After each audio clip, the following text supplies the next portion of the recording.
fedt musikvalg, Nick. I dag, der skal jeg skyde nogle modeller, og jeg vil tage jer med, efter I har efterspurgt om, hvordan jeg arbejder. Så det bliver sgu i dag. Velkommen til Noisefilm.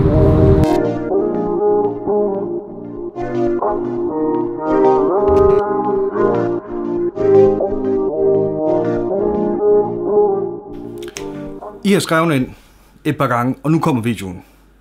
Spørgsmål om, hvordan jeg arbejder, og hvordan min dag forløber. Og jeg vil starte med, at når kunden skriver til mig, så tænker jeg først over, hvad er det for et job, jeg skal udføre? Hvad for et kamera skal jeg have med? Og det her job her, det var vintage jakker. Det var, nogle rapper ude for Aarhus af. Så det måtte godt være lidt råt, men det skulle alligevel have en masse kvalitet. Så jeg pakkede tasken, jeg tog mit Pentax 6.7 med, jeg tog mit Leica-kamera med, og så tog jeg mit Polaroid-kamera med. Og så simpelthen, så snakker vi lidt om, hvad for et udtryk skal vi have på dagen. Men det bliver aldrig helt det, når man kommer derud, fordi at så kører idéerne bare. Vi tog til Aarhus ud på godsbanen og skød, imens at Anne, stylisten, fik sat alt tøjet sammen. Der var rigtig mange sæt den dag.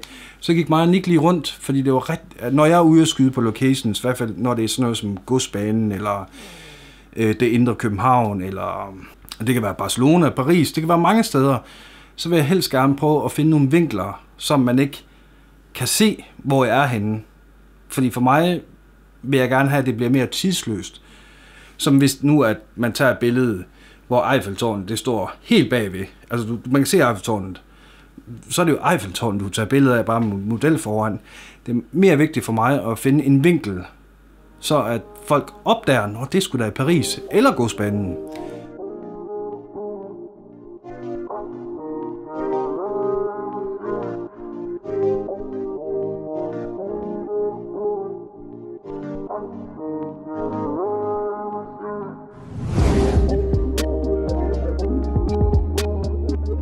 Lysmåler er en måske 50-50 god ting at have med. Mange af de kameraer, jeg har ikke indbygget lysmåler. Det, som der er rigtig godt, når man er ude, det er, at man har måske en assistent eller en god kammerat, man kan tage med. Fordi når du er i momentet, når du skyder, så er det bare mega træls at skulle til at finde ud af, hvor du stod henne, og du skal gå hen til modellen. Det, jeg gjorde den dag, det var, at jeg fik Kevin til hele tiden gå med den rundt om halsen. Og når jeg sagde, jeg behøvede næsten ikke engang at sige det, han vidste det, så gik han lige hen, og så kunne jeg trykke flasken af, og så havde jeg, hvad jeg skulle bruge. Lige en hurtig ting. Du lyver? Jeg lyver. Herre mig, de skal se, hele den her kanal er det løgn. Jeg er slagter.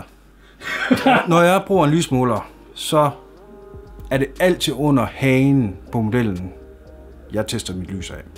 Jeg foretrækker naturligt lys, og der er simpelthen egentlig ikke så mange grunde til det. Jeg vil sige, at den ene grund det er, at kameratasken er ikke så tung. Du skal ikke have alt muligt fastlys med. Og den anden ting er, at du skal ikke tænke for meget over ekstra lamper, der er rundt omkring. Det eneste, du skal tænke på, det er den sol, du har. Og jeg foretrækker, når jeg skyder, at solen den er bag ved mig. Jeg vil ikke sige lige bag ved mig, men til en af siderne, så man kan få en fin skygge. Om det er til den ene eller den anden side, det er egentlig lige meget. Det er, hvad der lige spiller på dagen. Hvis man ikke er helt til det naturlige lys, og man gerne vil proppe lidt mere på, så kan man jo tilføje 1, 2, 3, så mange lyskilder du vil. Og det gør det en lille smule sværere. Der er forskellige, shutter, eller hvor flash-synket skal være. Det skal være forberedt på. Den har jeg prøvet en gang at skyde 3 film, hvor jeg har skudt på den forkerte. Jeg tror, at de fleste 35 kameraer kører på en 60. af sekund, når man skal køre med flash. Looket. Om det er naturligt lys på en model, eller om det er flash lys på en model, eller om det er en octobox, eller alt muligt andet. Der er så mange forskellige looks. Og igen, jeg har sagt mange gange, naturligt lys eller hård flash er jeg meget til. Jeg vil sige, at man skal bare prøve så virkelig derudad. Jeg har virkelig nyt at sætte nogle masser af lyskilder på mine billeder, men jeg er altid endt op med at bruge én lyskilde. Så hvis jeg ikke kører naturligt lys, og jeg er i studie, så vil jeg altid foretrække én lampe. Jeg kører aldrig med kantlys og alt det her. Og det er jo det der gør til den fotograf, man er, og den stil, man giver til kunden. I gamle dage, der brugte man et polarikamera, så kørte man fastlys, så havde man sådan en pilotlampe, og så kørte man den af, så kunne man se på billedet, hvor skyggerne lå henne, og så kunne man sige, det ser sgu godt nok ud, det her look her, så det kører vi med. Det er for dyrt. Så jeg har et digitalkamera med, hvor jeg lige tester af, er lyset som det skal være. Jeg bruger måske 4 skud på det, kaster jeg digitalkameraet væk, og så går jeg i gang med analog.